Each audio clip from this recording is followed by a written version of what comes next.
പണ്ടൊക്കെ വീട്ടിലൊരു ഗസ്റ്റ് വരുമ്പോൾ നമ്മുടെ കൈകൊണ്ടുണ്ടാക്കിയ ഫുഡ് തന്നെ വേണമെന്ന് നിർബന്ധമുള്ള ഒരാളായിരുന്നു കേട്ടോ ഞാൻ. കാലം മുന്നോട്ട് പോയാൽ നമ്മുടെ ചിന്താഗതികളും മാറി, നമ്മുടെ ശീലങ്ങളും മാറി. നമ്മൾ തന്നെ ഉണ്ടാക്കിയില്ലെങ്കിലും അവർക്കത് കഴിക്കാൻ പറ്റുന്നും, അവർക്ക് നമ്മളോടുള്ള സ്നേഹത്തിന് ഒട്ടും കുറവ് വരില്ല എന്നും, അവർ നമ്മളെ കാണാൻ വരുന്നതാണ്, അല്ലാതെ നമ്മളെ പണിയെടുപ്പിക്കാൻ വരുന്നതല്ല എന്നുള്ള ചിന്താഗതിയിലൂടെയൊക്കെ മുന്നോട്ട് പോയപ്പോൾ ഞാനിന്ന് പുറത്തുനിന്ന് ഫുഡ് മേടിക്കാമെന്ന് വിചാരിച്ചു കേട്ടോ. ഭാഗ്യം കടയിൽ പോയി വരുന്ന വഴിക്ക് റോയലിൽ നിന്ന് നല്ല അടിപൊളി ഫ്രൈഡ് റൈസും ചിക്കൻ ഫ്രൈയും പിന്നെ സർലാസും മേടിച്ചിട്ട് വന്നിട്ടുണ്ടായിരുന്നു. നമ്മുടെ പഴയ സ്വഭാവത്തിന്റെ ബാക്കി നിൽക്കുന്ന കാരണം കൊണ്ട് ഒരു പഴംപൊരിയെങ്കിലും ഉണ്ടാക്കണം എന്ന് വിചാരിച്ചിട്ടുണ്ടായിരുന്നു. പക്ഷെ നടന്നില്ല കേട്ടോ. അത്രയധികം ജോലിയും വർക്കൗട്ടും കാര്യങ്ങളൊക്കെ കഴിഞ്ഞ് വന്നപ്പോൾ ഞാനും ക്ഷീണിച്ചായിരുന്നു. പിന്നെ ഞാൻ എൻ്റെ മനസ്സിനെ പറഞ്ഞു പഠിപ്പിച്ചു, അതൊക്കെ നോർമലായിട്ടുള്ള കാര്യമാണ്, അതങ്ങനെ തന്നെ മുന്നോട്ട് പോകണമെന്ന്. അങ്ങനെ നമ്മുടെ പുതിയ പാത്രങ്ങൾ എങ്ങനെയുണ്ട്? അടിപൊളിയല്ലേ? കുറച്ച് നാളായി കാട്ടിലിട്ട് വെച്ചിട്ട്. അങ്ങനെ നമ്മുടെ നാടും കാടും കാണാൻ വന്നവര് ആന്റിമാരാണ്. അവർക്ക് സ്പെഷ്യലായിട്ട് അച്ഛൻ്റെ വക കരിക്കും ഉണ്ടായിരുന്നു ട്ടോ.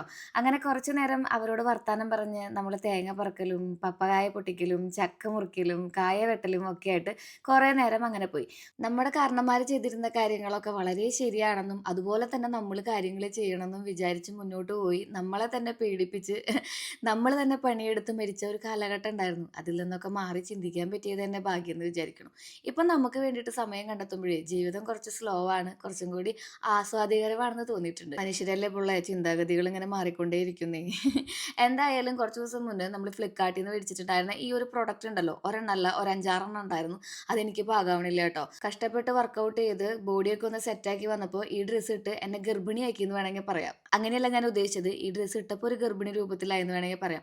ഇതിന്റെ ഈ ഒരു അടിയിലത്തെ സ്റ്റിച്ച് ഉണ്ടല്ലോടാ, ഭയങ്കര ടൈറ്റ് ആയിട്ടായിരിക്കണം. ഇത് താഴത്തേക്കും ഇല്ല മുകളിലേക്കും ഇല്ലാത്ത നിലയിൽ. പോരാത്തതിന് നെഞ്ചത്ത് ഒരു കെട്ടും എന്നുള്ള രീതിയിൽ. ആക്ച്വലി ഇത് അടിപൊളിയാണ്. നമുക്ക് ഭയങ്കര സിമ്പിളായിട്ട് വീട്ടിലൊക്കെ ഇട്ടുകൊണ്ട് നടക്കാൻ പറ്റുന്ന ഒരു ഡ്രസ്സാണെന്നുണ്ടെങ്കിലും സ്മോള് മേടിച്ചാൽ ഞാൻ ഒരു മീഡിയമോ ലാർജ് മേടിക്കേണ്ടതായിരുന്നു. എല്ലാം നല്ല കളറല്ലേ, നല്ല ഭംഗിയുണ്ട്. പക്ഷെ ഇവിടെ നിന്ന് ഇങ്ങോട്ട് ഇങ്ങോട്ടും ആവില്ല. പിന്നെ ഈ നെഞ്ചത്തന്നെ ഒരു കെട്ട്. ഇനിയിപ്പോൾ സൈഡിൽ കൂടെ ഒരുപാട് സ്പേസ് ഉള്ള കാരണം കൊണ്ട് ഒരടി അടിച്ച് വേണമെങ്കിൽ ഒന്ന് ലൂസാക്കി ഇടാവുന്നതേ ഉള്ളൂ. എങ്കിലും നമുക്ക് റിട്ടേൺ കൊടുക്കാനുള്ള ഓപ്ഷൻ കാരണം കൊണ്ടേ മൊത്തം റിട്ടേൺ കൊടുത്തിട്ട് ഇതിൻ്റെ 1-2 സൈസ് കൂടുതൽ മേടിക്കാം.